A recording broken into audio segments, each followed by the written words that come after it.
El hijo de una criada no vale nada, espetó el marqués Afonso, tan fuerte que cruzó todo el pasillo y golpeó el alma de quien lo oyó.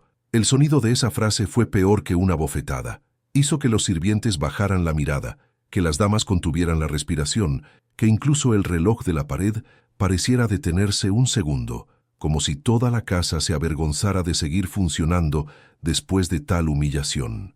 Y aquí reside la promesa de esta historia, amigo mío. Hoy verás cómo una trampa tendida para aplastar a un niño, delante de todos, indefenso, sin piedad, se convirtió en la mayor vergüenza de un hombre poderoso y también en la mayor lección que pudo tragar sin saborear el amargo sabor de sus propios prejuicios, porque esa noche el precio de la injusticia no fue solo la dignidad del hijo de una criada, fue el riesgo de que toda una vida se desmoronara dentro de una mansión donde todos fingen no sentir nada. En el canal Prueba de Millones, ahora solo os pido una cosa, que me acompañéis hasta el final, porque lo que estáis a punto de descubrir os puede sorprender, y quizá hasta recordaros alguna herida que habéis callado. El niño se llamaba Bento. Ya no era un niño, pero aún conservaba la delgadez de quien creció comiendo poco y escuchando demasiado. Hijo de Joana, criada de la casa durante mucho tiempo, una de las que sabía dónde se guardaban las llaves, dónde se escondían los documentos y dónde la familia enterraba sus pecados. Bento aprendió desde pequeño a caminar en silencio, a pasar desapercibido por puertas abiertas, a contener las lágrimas para no molestar. ¿Has experimentado esto alguna vez? ¿Sentir que tu presencia molesta incluso cuando no dices nada? Bento vivía así, existiendo con permiso, respirando con tolerancia. Pero el marqués Alfonso no lo toleraría. Él estaba al mando. Esa semana algo empezó a desaparecer. Primero monedas, luego un anillo, luego documentos importantes de la oficina.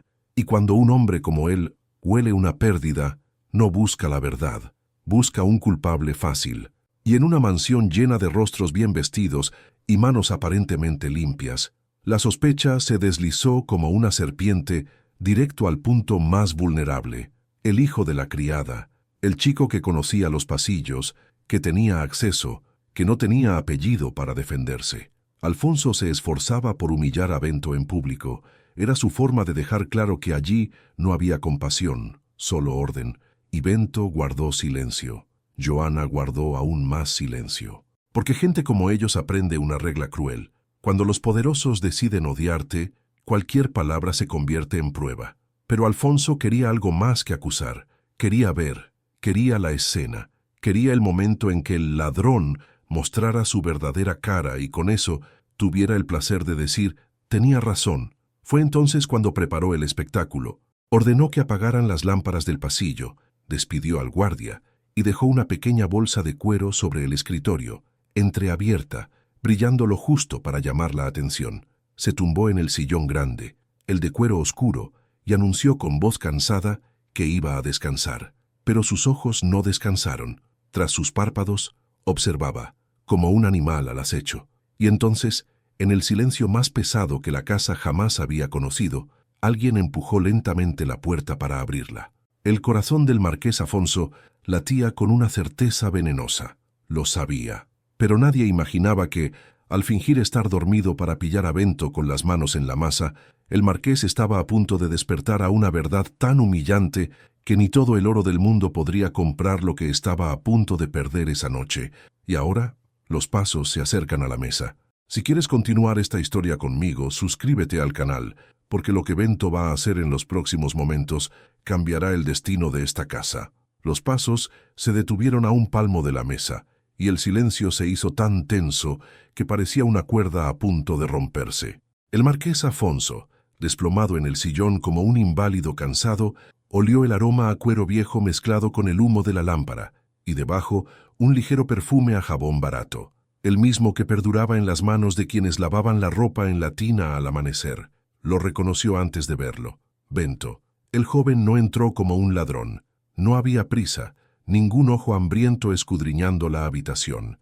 Bento entró como quien pisa un lugar prohibido por necesidad, no por deseo. La luz amarillenta perfilaba su rostro de lado, barbilla firme, labio apretado, un sudor fino en la frente, como si el coraje le costara caro. Respiró hondo, 1, 2 veces.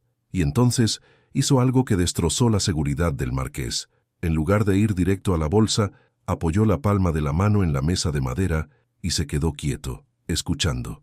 Afonso se apretó la lengua contra el paladar.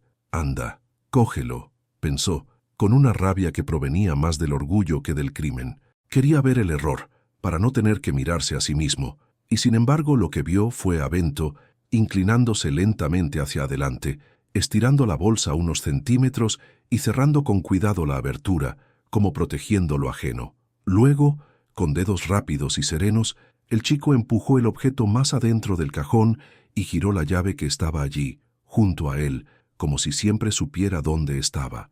El marqués casi abrió los ojos del susto. «Tiene la llave». La acusación, que antes había sido como una flecha, se convirtió en un peso en el estómago. Pero Bento no se guardó la llave en el bolsillo. La dejó sobre la mesa, en una posición precisa, como quien guarda un cuchillo en su funda, para que nadie note que lo han tocado. Y entonces, solo entonces, el joven se acercó al sillón. Afonso sintió que el aire cambiaba. Ella percibía su presencia demasiado cerca. Su corazón latía con fuerza, queriendo delatar que no estaba durmiendo. Bento se agachó y con una voz casi silenciosa le habló como si le hablara a alguien a quien ama y no quiere despertar. «Sé que no te gusto, pero no dejes esa puerta abierta. Hay gente mala acechando aquí. Mala gente. Allí dentro». El marqués, que siempre repetía que conocía cada rincón de su casa, sintió el golpe de la frase como si el suelo de madera se hubiera hundido. Bento retiró la manta caída y se cubrió las piernas un poco más, con un cuidado exasperantemente humano. Luego apartó un mechón de pelo del rostro del marqués y lo miró fijamente un segundo, como si viera una debilidad que nadie podía ver. «Bento», escapó de los labios de Alfonso, no como una orden, sino por reflejo. El chico se puso rígido al instante, como si el nombre fuera el chasquido de un látigo. Su mirada se posó en el rostro del marqués y en ese instante la farsa terminó. Afonso abrió los ojos, fríos y ardientes, listos para atacar. «Lo sabía», dijo con voz ronca. «Sabía que venías». Bento no se echó atrás, solo palideció, pero pálido de indignación, no de culpa. «Estabas fingiendo». La frase salió en voz baja, pero cargada de una verdad oculta que quemó más que un grito. El marqués se incorporó ligeramente en su sillón. El cuero crujió en señal de denuncia. «¿Y qué hacías aquí? Cerrando mis cosas, rebuscando en mis cajones, con una llave que no es tuya». Bento señaló el cajón sin tocarlo. «Lo cerré porque alguien ya se metió con ellos hoy, y no fui yo». El marqués soltó una risa sin humor, de esas que duelen. «Ah, claro, el hijo de la criada se ha convertido en guardia de palacio. Un héroe». Bento tragó saliva con dificultad y por un segundo pareció más pequeño, como si la vieja humillación lo estuviera derribando, pero no se rindió. Su mentalidad, forjada en la necesidad, le devolvió el equilibrio. «No soy un héroe, solo estoy cansado de ver a gente buena pagar por las malas decisiones de otros». Afonso entrecerró los ojos. «Buena gente, hablas de tu madre». No se mencionó el nombre de Joana, pero estaba ahí.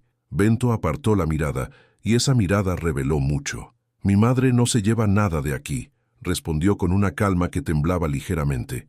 «Y yo tampoco. Pero cuando algo desaparece, ¿a quién buscas?»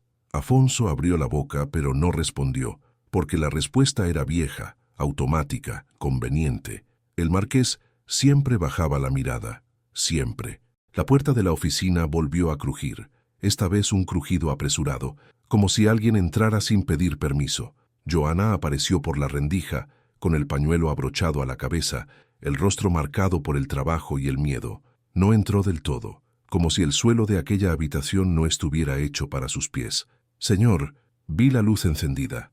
«Vine a llamar a Bento». Afonso miró a la mujer con un desdén practicado, propio de un atuendo formal. «¿Llamar a tu hijo para qué? ¿Para terminar lo que empezaste?» Joana contuvo la respiración. Su mirada se dirigió a Bento, luego a la mesa, al cajón, a la llave. Comprendió la escena más rápido que cualquier noble, porque el funcionamiento interno de la casa le pertenecía. «Mi señor», dijo con una vulnerabilidad que no pedía compasión, solo justicia. «Bento no se lleva nada. Simplemente escucha». «¿Oíste?» Alfonso mordió la palabra, irritado. «¿Así que ahora es una rata de pasillo?» Bento dio un paso al frente protegiendo a su madre. «No le hables así. Y entonces Alfonso se dio cuenta. El niño invisible tenía coraje. No el hermoso coraje de los libros, sino el coraje feo y sudoroso que nace cuando ya no queda nada que perder. «Vas a decirme», dijo Alfonso, levantándose lentamente, «que alguien está robando en esta casa y que tú, Bento, hijo de una criada, decidiste protegerme». Bento le sostuvo la mirada. «No es a ti a quien quiero proteger, es a mi madre, porque cuando la próxima joya desaparezca, será a ella a quien lleven del brazo». Joana cerró los ojos un segundo, como si esa imagen ya se hubiera repetido en su cabeza 1000 veces. El marqués presentía algo que no le cuadraba, la duda, y la duda, para un hombre obsesionado con la reputación, era casi una enfermedad. Se acercó a la mesa, abrió el cajón y vio la bolsa cerrada, intacta. No había allí ninguna prueba de robo, solo un gesto. Y un gesto a veces tiene más impacto que una confesión. «Si sabías que alguien venía», dijo más bajo, «¿por qué no lo dijiste antes?» Bento soltó una breve y triste carcajada. «¿A quién? ¿A ti? ¿Alguna vez me escuchaste?» Afonso estaba a punto de responder con enfado, pero el sonido de unos pasos en el pasillo, unos pasos pesados, apresurados y masculinos, resonó en la oficina como una advertencia. Joana palideció de verdad. Bento giró la cara hacia la puerta, alerta como un perro olfateando el peligro, y el marqués, por primera vez, sintió que quizá el enemigo no estaba descalzo en la cocina, sino con botas limpias caminando libremente por la casa. El pomo de la puerta empezó a girar muy despacio, como si estuviera seguro de que nadie estaba despierto, y Bento susurró con voz débil: «Es él. Comparte tus pensamientos sobre el momento que más te conmovió hasta ahora». La puerta se abrió de golpe, y quien entró no era un ladrón encapuchado ni una figura sombría en la noche. Era don Hernán, el administrador de la casa, quien se encargaba de las cuentas, las llaves, los asuntos del marqués cuando Alfonso no quería ensuciarse las manos. Entró con una lámpara en la mano y una expresión de sorpresa demasiado forzada para ser real. «Marqués», dijo, haciendo una ligera reverencia, «oí voces, pensé que se encontraba mal». Alfonso miró al hombre con una sospecha que al principio fue leve, pero que creció rápidamente. Las botas de Hernán estaban demasiado limpias para alguien que acababa de despertar. Llevaba el pelo peinado, llevaba el chaleco abotonado. Bento miró al suelo, y Joana apretó los dedos como si rezara sin palabras. El marqués frunció el ceño, pero no dijo nada. «Todavía no». «Estoy bien», respondió Afonso secamente. «Solo estaba probando algo». Hernán esbozó una leve sonrisa, casi compasiva. «¿Probando, señor?» Su mirada recorrió rápidamente a Bento y luego al cajón abierto. Fue solo un vistazo, pero fue suficiente. El administrador sabía lo que había allí, y también sabía que la bolsa debía estar en otro lugar. «Me gustaría saber», continuó el marqués cruzándose de brazos, «¿quién entra aquí sin permiso?» Hernán colocó la lámpara sobre la mesa con calma. «Bueno, diría que este tipo tiene más acceso del que debería», señaló a Bento con la barbilla, sin mirarlo directamente. «¿Verdad, Joana? Tu hijo conoce esta casa mejor que nadie». Joana abrió la boca, pero Bento fue más rápido. «Lo sé porque trabajo aquí. Llevo, limpio, reparo. Tú también lo sabes, y entra cuando quieras». Su voz era firme, pero sus hombros temblaban de ira. Hernán ladeó la cabeza, fingiendo paciencia. «Pero yo tengo las llaves, jovencito, las llaves correctas. Tú no». Y ahí fue donde empezó a cerrarse la trampa, porque Hernán sabía que la llave había sido usada y que Bento la había tocado. El administrador miró al marqués con esa expresión de quien le hace un favor doloroso. «Señor, no quería decir esto delante de Joana, pero la semana pasada vi al chico salir de aquí. Era de noche, demasiado tarde para estar limpiando». Afonso sintió el impacto de la frase como si alguien recibiera una ráfaga de información nueva. «¿Lo viste?» Hernán asintió lentamente. «Lo vi, y la otra noche también, siempre a la misma hora, siempre cerca de la oficina». Bento negó con la cabeza, incrédulo. «Me iba porque oí un ruido. Intentaba protegerte», dijo mirando al marqués, y la palabra «proteger» le sonó tan extraña viniendo de él que incluso Joana parpadeó, confundida. Pero el marqués no oyó eso. Solo oyó una cosa: prueba, prueba frágil, sí, pero que encajaba bien con la narrativa que ya estaba escribiendo en su cabeza. Un chico pobre, un pasillo vacío, una hora extraña. Eso era todo lo que necesitaba para transformar la sospecha en certeza. Y la certeza, en el mundo de Afonso, era una sentencia. «Así que admites que estuviste aquí», dijo el marqués sin preguntar. «Admites que conocías los horarios, que sabías dónde guardaba las cosas». Bento se atragantó de ira. «No admito nada. Estaba aquí porque alguien estaba robando y yo...» «Basta». La voz de Alfonso cortó el aire como una cuchilla. Se giró hacia Hernán y con una decisión que nacía más del orgullo que de la razón dijo: «Llamen a los demás, a todos. Quiero que vean esto». Joana dio un paso al frente, desesperada. «Mi señor, por favor, mi hijo no hizo nada. Lo juro por mi madre, no...» Alfonso levantó la mano y el silencio se hizo de inmediato. «No le pedí la opinión a ninguna criada». La frase salió fría, calculada.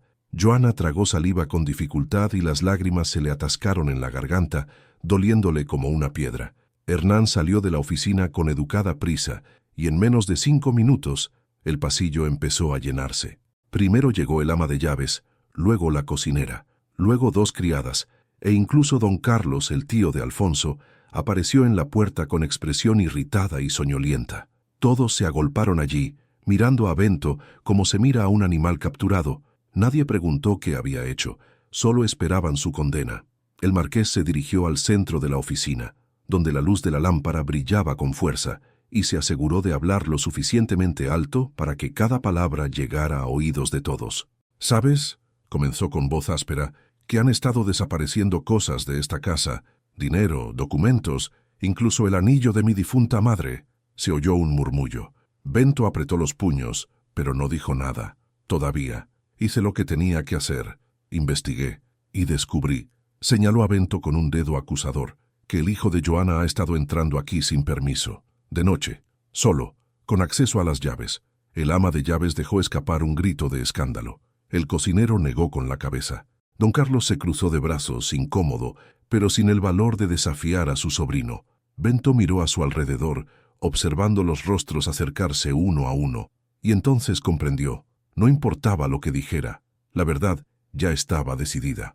Afonso respiró hondo, saboreando el control que había recuperado, y luego pronunció la frase que ardería para siempre: «El hijo de una criada no vale nada». El silencio que siguió fue denso como el plomo. Joana emitió un sonido bajo, casi inaudible, como si le hubieran dado un puñetazo en el estómago, pero no lloró, no allí, no delante de ellos. Simplemente bajó la mirada y apretó el pañuelo entre los dedos hasta que los huesos se le pusieron blancos. Bento sintió la humillación correr por su columna, quemándole cada vértebra, pero tampoco reaccionó. No gritó, no suplicó, simplemente respiró despacio y dijo, con una voz apenas audible: «Ya verás que te equivocas». Afonso esbozó una sonrisa amarga. «Ya he visto todo lo que necesitaba ver». Se giró hacia Hernán. «Encárgate de esto mañana. Despide al chico y advierte a los aldeanos que no es de fiar». Era la muerte social, la marca que Bento llevaría para siempre. Hernán asintió, pero había algo en sus ojos, un destello fugaz, casi de satisfacción, que Joana captó. Levantó la cara y miró fijamente al administrador un segundo, y en ese instante lo supo, no con pruebas, sino con esa sabiduría que surge entre bastidores, de alguien que pasa años observando sin ser visto. Bento fue empujado fuera de la oficina por la criada, quien ni siquiera lo miró. Joana lo siguió en silencio, cargando el dolor como si llevara un peso en la espalda, y cuando la puerta se cerró, el marqués se quedó solo con Hernán. «Fue lo correcto», dijo el administrador en voz baja. Afonso asintió, pero algo en su interior, pequeño, inquieto, terco, no estaba de acuerdo. Porque por primera vez la victoria tuvo un sabor amargo, pero la amarga victoria no duró mucho en el corazón del marqués Afonso. El orgullo herido no descansa, regresa más fuerte, más obstinado, exigiendo reparación. Y esa noche, después de que todos regresaran a sus habitaciones y la mansión se sumiera en el pesado silencio de quienes saben que algo malo ha sucedido, Afonso permaneció despierto en el sillón de su despacho, mirando el cajón cerrado con llave y sintiendo una inquietud que no podía identificar. Hernán se había marchado hacía horas, pero el aroma de su colonia, una mezcla de tabaco caro y loción para después del afeitado, aún flotaba en el aire. El marqués se frotó la cara con las manos, cansado, pero no el cansancio que cura el sueño. Era el cansancio de quien carga con una duda y finge no tenerla. «Es un ladrón», murmuró Alfonso para sí mismo, como si repetir la frase le devolviera la certeza. «Es un ladrón, lo sé, pero saber con la cabeza es diferente a saber con los ojos». Y el marqués necesitaba ver, necesitaba el momento exacto, la prueba irrefutable, la escena que transformaría su convicción en una verdad pública e irreversible. Porque humillar a Bento delante de todos había sido una decisión política, un mensaje de autoridad, pero atraparlo con las manos en la masa, eso sería justicia. Al menos, eso era lo que intentaba creer. Fue entonces cuando surgió la idea, clara y fría como una cuchilla. Si Bento de verdad robaba, volvería. Los ladrones siempre vuelven, sobre todo cuando creen estar libres de sospechas. Y si no volvía, bueno, Afonso podría forzar su regreso. Podría crear la oportunidad perfecta e irresistible, como quien pone una ratonera, y espera a que el ratón tenga suficiente hambre como para no resistirse al queso. El marqués se levantó, encendió otra lámpara y empezó a preparar el escenario. Primero, tomó una pequeña bolsa de terciopelo donde guardaba monedas de oro. No muchas, pero las suficientes para llamar la atención. La colocó sobre la mesa a la vista, entreabierta con una moneda caída a su lado, como si alguien la hubiera olvidado con prisa. Luego dejó el cajón entreabierto, apenas un dedo, lo suficiente para sugerir descuido. Finalmente, sacó del bolsillo interior de su chaleco un anillo con el escudo de armas familiar, el que había desaparecido, y casualmente reapareció días después en un rincón del despacho. Alfonso lo dejó junto a la bolsa, brillando a la luz. Retrocedió un paso y observó la escena con ojos de estratega. Era perfecta, nadie podía resistirse, y si Bento entraba, si tocaba alguna de esas cosas, Afonso tendría la prueba que necesitaba. Se acabaron los testimonios vagos de Hernán, las suposiciones basadas en tiempos extraños. Sería un caso claro, y un caso claro no necesita juicio, solo castigo, pero el marqués sabía que no podía contar con que Bento apareciera por sí solo. Así que llamó a uno de los sirvientes, un joven asustado que obedeció sin rechistar. «Ve a la trastienda», dijo Alfonso en voz baja y firme, «y dile a Joana que necesito hablar con ella mañana temprano. Pero no le hables ahora. Habla con Bento. Dile que dejé la llave de la oficina en la mesa, que me encuentro mal y que necesito que me traigan agua y medicinas por la noche. ¿Entendido?» El chico asintió nervioso y salió corriendo. Alfonso cerró la puerta con llave y sonrió para sí mismo, una sonrisa carente de alegría, llena solo de expectación. Ahora solo quedaba esperar, esperar y fingir. Se quitó el chaleco, se aflojó la corbata, se alborotó el pelo con los dedos y se tumbó de lado en el gran sillón, de forma que parecía natural, pero con la mirada fija en la puerta. Dejó un pequeño espacio entre los párpados, suficiente para ver sin ser visto. Respiró hondo varias veces, intentando calmar su corazón que latía desbocado, no por miedo sino por una extraña excitación mezclada con rabia y algo que no quería admitir, curiosidad. La casa estaba en absoluto silencio. El reloj de pared marcaba casi las 2 de la mañana. Afonso oía el latido de su propia sangre en los oídos, sentía el cuero del sillón pegado a su cuello sudoroso, veía el tenue brillo del bolso dorado danzando a la luz de las velas. Y entonces, tras un tiempo que pareció eterno, lo oyó. Pasos.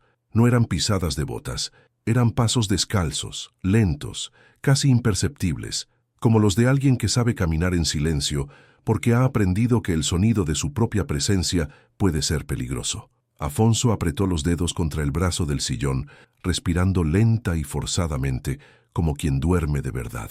El pomo giró lentamente, con un crujido leve que rompió el silencio como una uña en el cristal. La puerta se abrió, y Bento entró. Alfonso lo vio por el rabillo del ojo, una silueta delgada y tensa contra la tenue luz del pasillo. El chico no había entrado con prisa.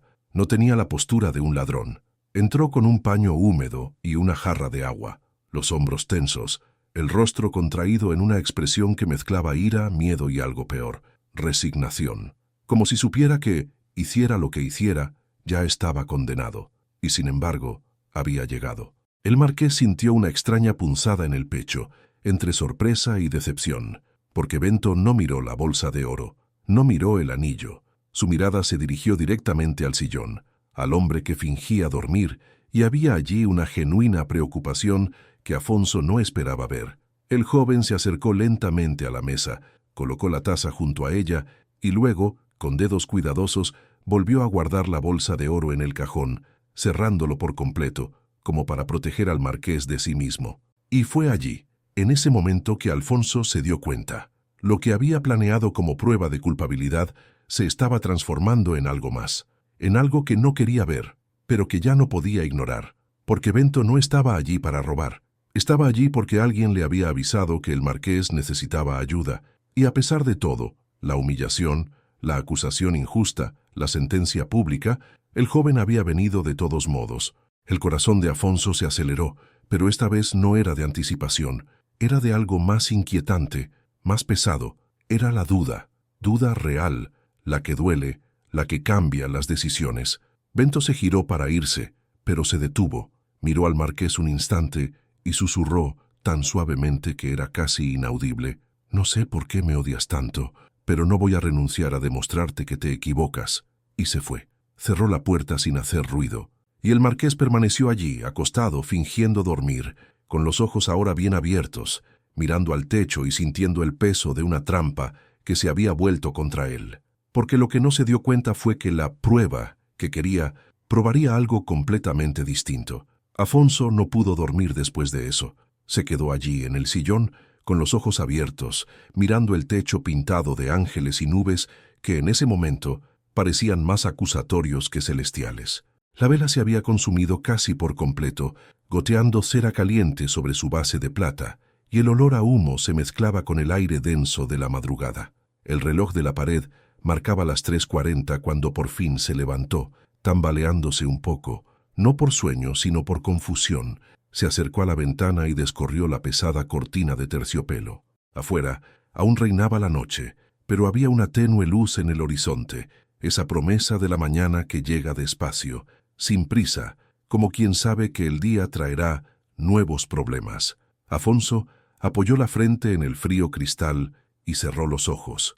Estaba cansado, pero no era el cansancio del cuerpo, sino el cansancio del alma, ese que llega cuando te das cuenta de que podrías estar equivocado, pero aún no tienes el valor de admitirlo en voz alta. «No se llevó nada», murmuró Afonso para sí mismo, su propia voz sonando extraña en el silencio. «No se llevó nada», repitió, como si necesitara oírlo de nuevo para creerlo. La bolsa de oro estaba intacta, el anillo en su lugar. Bento había entrado, lo había visto todo allí, fácilmente esperando, y había decidido no tocarlo. Peor aún, había decidido protegerlo. Pero el marqués era un hombre de orgullo anticuado, de esos que aprenden pronto que admitir un error es señal de debilidad. Y la debilidad, en un mundo donde la reputación vale más que la verdad, es un lujo que nadie puede permitirse. Así que reprimió la duda, en lo más profundo, y respiró como se respira después de un susto que ya ha pasado. «Solo fue esta vez», se dijo. Sabía que estaba despierto. Fingió amabilidad porque lo sabía. Era mentira. Y Alfonso sabía que era mentira. Pero una mentira repetida con convicción se convierte casi en verdad, al menos en el fondo. La mañana llegó lentamente, trayendo consigo los sonidos de la casa despertándose, el tintineo de ollas y sartenes en la cocina, puertas abriéndose y cerrándose, voces bajas en los pasillos. Alfonso se lavó, se vistió con exagerada calma y bajó al salón principal, donde ya estaba servido el desayuno. Hernán estaba allí, sentado a la mesa, con un plato de fruta delante y una expresión demasiado tranquila para ser natural. Se levantó cuando entró el marqués, haciendo una ligera reverencia. «Buenos días, señor. ¿Dormió bien?». La pregunta era inocente, pero había algo detrás, un tono de curiosidad disimulada. Afonso acercó una silla y se sentó sin responder de inmediato. Tomó una taza de café, dio un sorbo y solo entonces miró al administrador. «¿Envió a alguien a despertarme durante la noche?». Hernán parpadeó sorprendido. «¿Yo? No, señor». «¿Por qué?». Alfonso entrecerró los ojos. «Alguien le dijo a Bento que me encontraba mal y necesitaba agua». El administrador frunció el ceño pensativo, pero algo pasó rápidamente ante sus ojos, un destello, casi imperceptible, de alguien que acababa de entender algo que no debería haber entendido. «Ah, puede que haya sido algún sirviente confundido». A veces se inventan cosas. Pero Alfonso no era tonto, y por primera vez prestó atención al detalle que había pasado desapercibido. Hernán tenía las llaves de la oficina. Hernán tenía acceso a todo. Hernán era el único, aparte de él, que sabía exactamente qué había de valioso en esa casa. Y lo que es más importante, Hernán era el único que tenía motivos para querer que Bento fuera culpable. El marqués tomó otro sorbo de café, lentamente, sintiendo la amargura bajar por su garganta. ¿Dónde estabas anoche, Hernán? ¿Después de irte de aquí? La pregunta lo impactó. El administrador parpadeó de nuevo, pero esta vez con tensión. Me dormí, señor, como siempre. ¿Usas colonia?, preguntó Afonso, y el cambio brusco de tema dejó a Hernán paralizado por un instante. ¿Disfraz? Sí, aceite para después del afeitado, en realidad. ¿Por qué? Afonso golpeó la taza contra la mesa con más fuerza de la necesaria, haciendo tintinear el platillo. Porque la olí en la oficina, después de que te fueras. Hernán abrió la boca, pero no dijo nada. La confianza que portaba como una armadura empezó a resquebrajarse, lentamente, como hielo bajo el peso. Afonso se levantó, se acercó a la ventana y le dio la espalda al administrador. «Voy a hacerte una pregunta», dijo en voz baja y dura, «y me vas a responder con la verdad, sin excusas, con la verdad».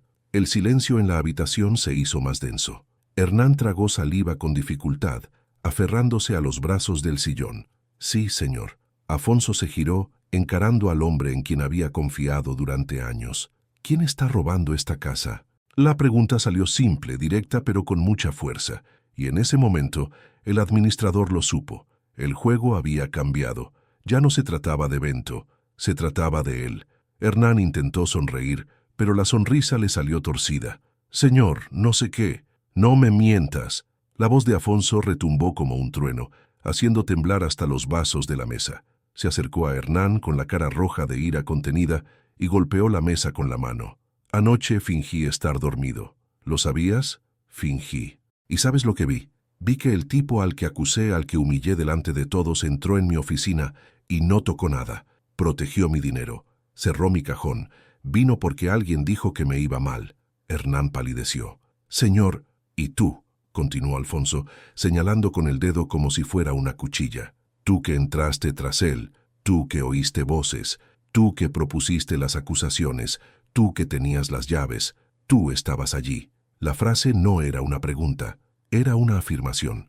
El gerente se levantó, pero le temblaban las piernas. Yo puedo explicarlo». Afonso retrocedió un paso, disgustado. «Entonces explícame. Explícame cómo robaste en esta casa durante meses y le echaste la culpa a un pobre chico que no tenía forma de defenderse». Y fue allí, en ese segundo de silencio antes de la confesión, que Alfonso sintió el verdadero impacto de lo que había hecho. No se trataba solo de que Bento fuera inocente. Se trataba de él, el marqués, que decidió creer la mentira porque le convenía, porque confirmaba sus prejuicios, porque era más fácil culpar a los que ya estaban abajo que investigar a los que estaban arriba. La verdad oculta estaba a punto de salir a la luz, y esta vez ninguna simulación salvaría a nadie. Hernán retrocedió un paso más, y el silencio entre ellos se hizo tan agudo que lo desgarró. Abrió la boca, pero no le salieron palabras, solo un breve suspiro, como quien sabe que el juego ha terminado. Alfonso se cruzó de brazos esperando, pero su expresión no era de victoria. Era algo peor, decepción mezclada con rabia consigo mismo. «Habla», ordenó Alfonso con la voz más baja, pero aún dura como una piedra. «Habla de una vez». Hernán se pasó la mano por la cara, y al retirarla, notó una vulnerabilidad que el marqués nunca antes había visto. El administrador siempre había sido un hombre de certezas, de cuentas equilibradas, de números que cuadraban, pero ahora parecía pequeño, frágil, como alguien que acababa de perder todo lo que fingía ser. Yo necesitaba hacerlo, señor», empezó con voz temblorosa. «Mi hija está enferma, las medicinas son caras, el médico cobra más de lo que gano, y yo no sabía qué hacer». Afonso apretó los labios. La justificación era humana, sí, pero no borraba el crimen. Y peor aún, no borraba la mentira. «¿Así que decidiste robarme?», preguntó el marqués. «Y cuando supiste que lo iba a descubrir, ¿a quién decidiste culpar?». Hernán bajó la mirada. No quería que fuera el chico, pero él siempre estaba cerca. Conocía los lugares. Pensé, ¿Qué sería más fácil? Que nadie dudaría de él, porque es hijo de una criada. Afonso lo dijo no como una pregunta, sino como una amarga declaración, y Hernán, por primera vez, asintió. Fue un gesto mínimo, casi avergonzado, pero suficiente para que la ira de Afonso volviera a estallar. Usaste el prejuicio a tu favor. Sabías que te creería. Sabías que no investigaría realmente, porque era más fácil señalar hacia abajo que mirar hacia arriba. El gerente tragó saliva con dificultad. Señor, cállate. La orden salió fría. Afonso se dirigió a la puerta y la abrió con fuerza. Sal de aquí, ahora mismo, y no vuelvas. Considérate despedido. Si te vuelvo a ver en esta propiedad, llamaré a la policía. Hernán se quedó inmóvil un instante, como si aún esperara una oportunidad para revertir la situación. Pero no la hubo. Tomó el sombrero que estaba sobre la mesa, inclinó la cabeza en una reverencia vacía y se fue sin decir nada más. La puerta se cerró tras él con un golpe sordo, y Alfonso se quedó solo en la habitación con su café frío, su plato intacto y una sensación de vacío que pesaba más que cualquier carga que hubiera llevado jamás. Se apoyó en la mesa, respirando hondo, intentando ordenar sus ideas, pero lo único que le vino a la mente fue la imagen de Bento, la noche anterior, entrando en la oficina con un paño húmedo y una taza de agua. La imagen de aquel chico delgado, humillado públicamente, pero que había venido de todos modos porque alguien dijo que el marqués lo necesitaba. Y lo peor, Afonso se había hecho el dormido no para atrapar a un ladrón, sino para confirmar un prejuicio. Y, al final, no fue Bento quien quedó expuesto, fue él. La puerta de la cocina se abrió lentamente y apareció Joana con una bandeja de pan recién hecho. Se detuvo al ver al marqués allí, solo, con esa expresión que también conocía, no de ira sino de derrota. «Mi señor», dijo en voz baja, «le he traído el café. Aún no ha comido». Afonso levantó la vista y se quedó mirando a la mujer que había trabajado en esa casa durante más de 20 años. Joan tenía arrugas alrededor de los ojos, las manos callosas y la espalda encorvada por cargar con cargas pesadas. Y, sin embargo, allí estaba, sirviendo con la misma discreción de siempre, como si la humillación de su hijo nunca hubiera ocurrido, como si el perdón fuera un acto reflejo. «Joana», dijo con la voz más débil de lo que pretendía, «su hijo, Bento, vino a mi oficina anoche». Joana se tensó al instante, agarrando la bandeja con los dedos. «Señor, él no se llevó nada». Afonso interrumpió, y la frase hizo parpadear a la mujer, confundida. «Entró, vio mi dinero, mi anillo, todo abierto, fácil, y no se llevó nada. Cerró mi cajón con llave, me tapó con la manta, intentó protegerme». Joana cerró los ojos un segundo y una lágrima rodó por su mejilla, silenciosa, pero no emitió ningún sonido. Simplemente respiró hondo y se secó la cara con el dorso de la mano. «Bento es un buen chico, señor. Siempre lo ha sido». Su voz salió entrecortada, pero firme. Creció oyendo a la gente decir que no valía nada, pero nunca lo creyó. Siempre tuvo la esperanza de demostrar que era diferente. Alfonso sintió el impacto de esas palabras como un puñetazo en el estómago. Esperanza. Bento tenía esperanza. Y él, el marqués, había intentado aplastarla. No con pruebas, sino con poder. No con justicia, sino con miedo. «¿Dónde está ahora?», preguntó Alfonso. «En la parte de atrás, señor, recogiendo sus cosas. Dijiste que lo ibas a despedir». Joana habló sin acusar, pero el peso seguía ahí. Alfonso se levantó, y esta vez no fue el movimiento calculado de un noble. Fue el movimiento apresurado de alguien que acababa de darse cuenta de que estaba a punto de perder algo importante. Cruzó la casa, recorrió los pasillos y bajó los escalones de piedra que conducían a la parte trasera, donde se encontraban las habitaciones del servicio. La puerta de la habitación de Joana estaba entreabierta, y dentro, Alfonso vio a Bento sentado en el borde de un viejo catre, con un bulto de ropa en la mano. El joven levantó la vista al notar la presencia del marqués, y su expresión no era de miedo, era de cansancio, la de alguien que ya se había despedido de la lucha. «Bento», dijo Afonso, y el nombre le salió de forma extraña, pues era la primera vez que lo pronunciaba sin veneno. El chico se levantó, tenso, pero no bajó la cabeza.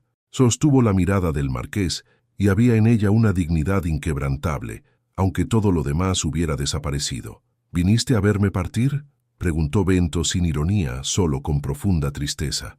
No. Afonso respiró hondo, y las siguientes palabras le costaron caro porque los hombres como él no aprenden a disculparse. Vine a decirte que me equivoqué. Bento parpadeó sorprendido. Señor, me equivoqué, repitió Afonso esta vez más alto, como si necesitara oírlo de nuevo para creerlo. No fuiste tú, nunca fuiste tú, fue Hernán.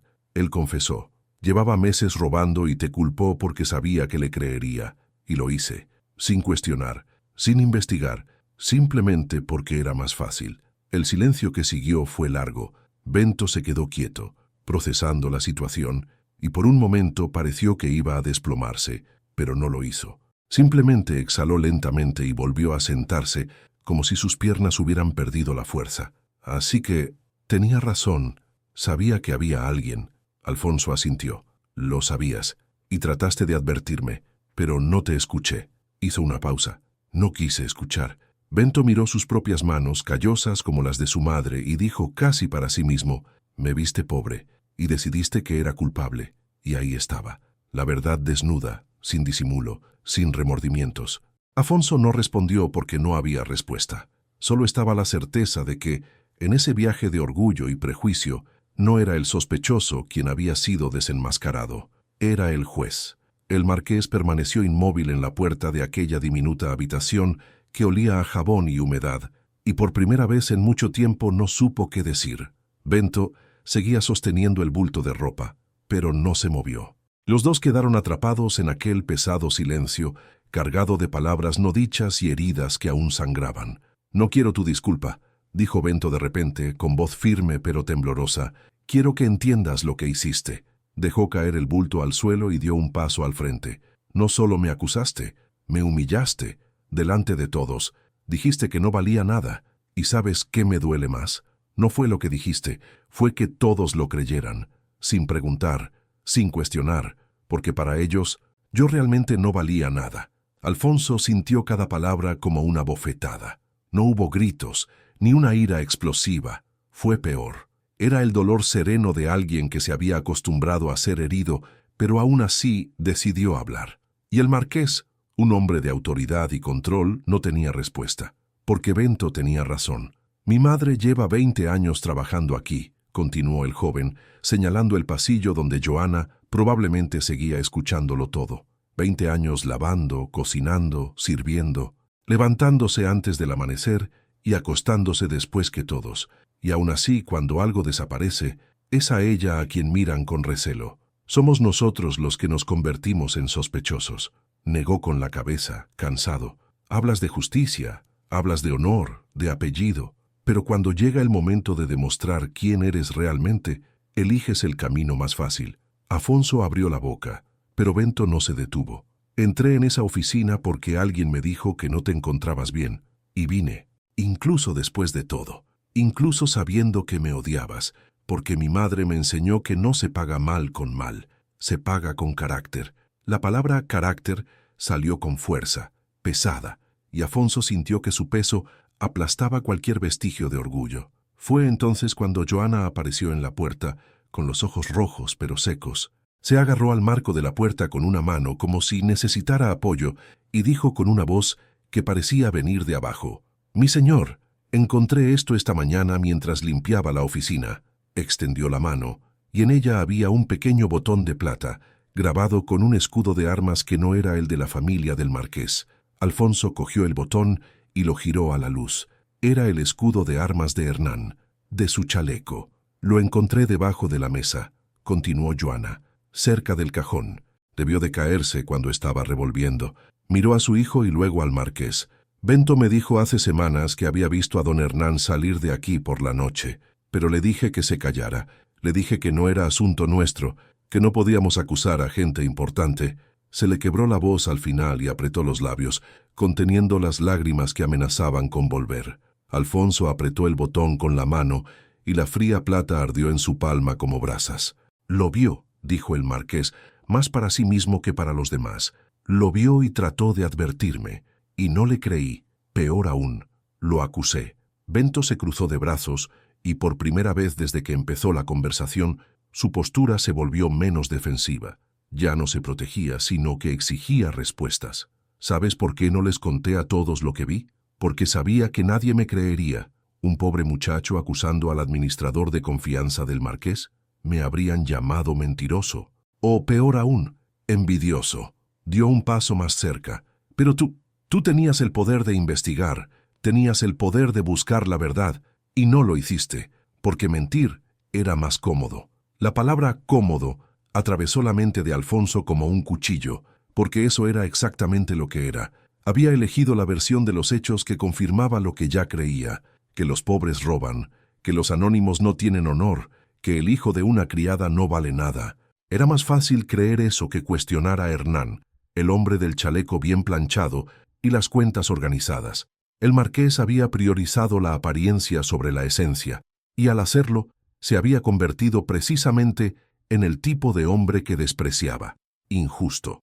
No sé qué decir, admitió Afonso, y por primera vez su voz salió sin la armadura de la autoridad. Sonó humana, frágil. Me equivoqué de una manera que no hay vuelta atrás.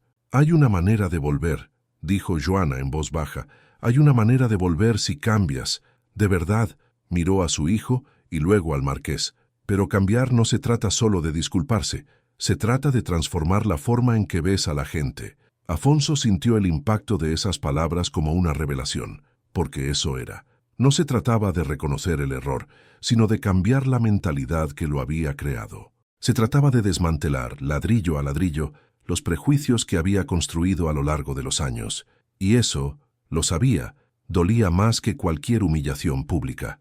Bento recogió el bulto de ropa del suelo y lo volvió a colocar en la cama. «Me quedo», dijo, sorprendiendo incluso a su propia madre. «No porque te hayas disculpado, sino porque no dejaré que tu error defina quién soy». Miró a Afonso directamente a los ojos, sin miedo, sin ira, solo con la determinación de quien ya había decidido que valía más que cualquier acusación injusta. «Sé quién soy, y nadie, ni siquiera tú, me lo quitará». Y allí, en aquella habitación de servicio, era el marqués quien se sentía inútil, no por ser pobre, sino por haber usado su poder con cobardía. Y el coraje que vio en Bento, el coraje para no doblegarse, para no aceptar la humillación como su destino, para perdonar sin menospreciarse, era algo que el marqués nunca poseyó. Joana tocó el hombro de su hijo, un gesto pequeño pero lleno de orgullo silencioso, y Alfonso, por primera vez en mucho tiempo, sintió el verdadero peso de la redención. No era solo reconocer el error, era vivir con la conciencia de ello, y lo más importante era asegurarse de que no volviera a ocurrir. Pero aún quedaba algo sin resolver, algo que el marqués debía hacer no solo por Bento, sino por sí mismo, porque la verdadera transformación no ocurre solo en privado, necesita ser pública, necesita ser vista, necesita tener el mismo peso que la humillación anterior. Y Alfonso sabía exactamente lo que debía hacer, aunque le costara todo lo que le quedaba de orgullo. Esa noche, la mansión del marqués durmió en silencio, un silencio extraño y pesado, diferente al de otros amaneceres. Parecía la calma que llega después de una tormenta, cuando el viento ya se ha llevado lo que necesitaba llevarse, pero el suelo aún está mojado por las lágrimas derramadas. Alfonso caminaba por los pasillos sin prisa, con paso ligero, como si temiera despertar a los fantasmas que él mismo había creado. Al final del pasillo, a través de las puertas cerradas, se oían los sonidos lejanos de la cocina, voces bajas, ollas raspando contra el hierro, el aroma del café recién hecho. El día estaba amaneciendo, y con él lo que el marqués sabía. Era hora de enfrentarse a todos. Cuando entró en el salón principal, ya estaba la gente. Sirvientes, empleados, cocineros, el ama de llaves, y también Bento y Joana. Nadie sabía con certeza por qué los había convocado el marqués. Algunos susurraban, otros evitaban mirar. El aire era denso, y el sonido de los pasos de Afonso resonaba en el suelo de mármol, como si cada golpe anunciara algo que nadie quería oír. Se detuvo en el centro de la habitación. Estaba sin sus anillos habituales, sin su chaleco almidonado, sin el aire arrogante que solía llenar el espacio frente a él. Ya no había título, ni distancia. Solo había un hombre tratando de averiguar por dónde empezar de nuevo. Ayer, comenzó con voz temblorosa, un temblor leve pero humano, cometí un error. Las palabras resonaron en voz baja, pero resonaron por toda la sala. Acusé a un inocente. Antepuse mi orgullo a la verdad.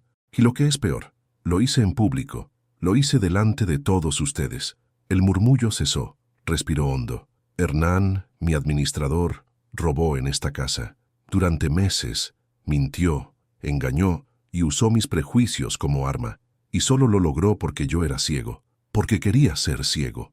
La mirada del marqués buscó la de Bento, quien estaba apoyado en la pared, con los brazos cruzados, pero lo que se reflejaba en la mirada del joven no era ira, era cansancio. Un cansancio sereno, propio de quien ya no necesita demostrar su valía a nadie. Afonso dio un paso al frente y se detuvo ante él. El silencio se cortaba con una navaja. «Bento», dijo, con la voz quebrada sin pudor, «te lastimé, te humillé, hice llorar a tu madre, te traté como si tu vida no valiera ni una mirada, y ahora sé que fue mi orgullo el que no valió nada». Respiró con dificultad. «Ningún castigo puede borrar lo que hice, pero hay reparación, y quiero empezar contigo». Hubo un movimiento entre los sirvientes, una mezcla de curiosidad e incredulidad. El marqués se giró y habló lo suficientemente alto para que todos lo oyeran. «A partir de hoy, Bento es responsable de los registros de la granja. Aprenderá contabilidad conmigo, y si quiere estudiar en el extranjero tendrá mi apoyo, porque un carácter como el suyo no se compra ni se enseña. Hay que reconocerlo». Bento se quedó quieto, sorprendido, casi inmóvil, como si se tratara de una obra de teatro cuyo guión desconocía. Joana se llevó la mano a la boca. Sus ojos se llenaron de lágrimas. El cocinero había llorado de verdad. Alfonso se acercó de nuevo y le tendió la mano. La misma mano que, días antes, le había señalado acusadoramente. «Sé que no merezco tu perdón, pero te lo pido de todos modos». Bento miró la mano extendida, luego el rostro cansado que tenía delante. El tiempo se detuvo un instante, y entonces hizo algo que el marqués nunca esperó. No estrechó la mano, sino que abrazó al hombre. Un abrazo rápido, firme y silencioso, pero lleno de todo lo que no necesitaba ser dicho. «No vine a esta casa a ser tu enemigo», dijo Bento en voz baja. «Solo quería que me vieran». Y en ese momento, el marqués comprendió la magnitud exacta de su caída y la lección que había aprendido. Porque toda su vida había creído que ser noble significaba no doblegarse jamás ante nadie. Pero esa mañana comprendió que la grandeza no es una posición, es una acción. Y la mayor acción que un hombre puede realizar es reconocer cuando su orgullo, sin saberlo, lo ha transformado en un tirano. Los días siguientes todo cambió en la casa. Hernán fue entregado a las autoridades y el nombre de Bento dejó de ser una sombra. El joven recorría los pasillos con la misma sencillez de antes, pero ahora había respeto en sus miradas. Joana, a su vez, recibió la llave del trastero y el doble de su sueldo, no por lástima, sino por gratitud. Una tarde, al final de la cosecha, el marqués salió al patio y vio a Bento ayudando a los peones. Reía, sudaba, con las manos sucias de tierra, y Alfonso observaba la escena en silencio, sintiendo algo que no había sentido en mucho tiempo: paz. No la paz de quien ha ganado, sino la paz de quien por fin ha dejado de mentirse a sí mismo. Bento lo vio de lejos e hizo un simple gesto con la cabeza, un saludo. Alfonso le devolvió el gesto, comprendiendo que algunas heridas ya no necesitan palabras. El tiempo ya ha dicho lo que necesitaba decir. Esa noche, sentado de nuevo en el sillón donde todo había comenzado, el marqués contempló la misma vela parpadeante y el mismo reloj que marcaba el paso de las horas. Pero ahora el tic-tac ya no le recordaba su culpa. Era el ritmo de una vida que continuaba. Pensó en las palabras que había pronunciado: «El hijo de una criada no vale nada», y sintió que su rostro ardía, no de vergüenza, sino de cambio. Porque en esa casa, en esa historia, en ese viaje de dolor y redención, quedó claro quién realmente no valía. No era el hijo de la criada, era el orgullo del marqués. Y fue allí, bajo la suave luz de una lámpara encendida sola en la oscuridad, donde se admitió en voz baja: «Fue el niño quien me enseñó a ser hombre. Si has llegado hasta aquí, creo que esta historia te ha marcado, pequeña o grande, pero cierta. Porque en el fondo todos hemos sido incomprendidos en algún momento, o hemos tenido que tragarnos el orgullo para empezar de cero. Y eso es lo que hacemos aquí en el canal. Contamos historias que sanan, que te hacen reflexionar y que te recuerdan que la vida siempre puede cambiar. Solo se necesita un gesto de valentía. Así que, Si esta historia te conmovió, si en algún momento sentiste un nudo en la garganta, suscríbete al canal para seguir estas historias conmovedoras y profundas. Deja un comentario abajo con la frase "Estoy contigo hasta el final", para que sepa que llegaste hasta aquí y que compartiste esta historia conmigo. Y antes de irte, dale a me gusta. Es la señal silenciosa que dice, esta historia me hizo sentir algo. Hay un video aquí que complementa este mensaje y ofrece otra experiencia de superación igual de intensa. Haz clic y continúa conmigo. Aún queda mucha emoción por vivir juntos.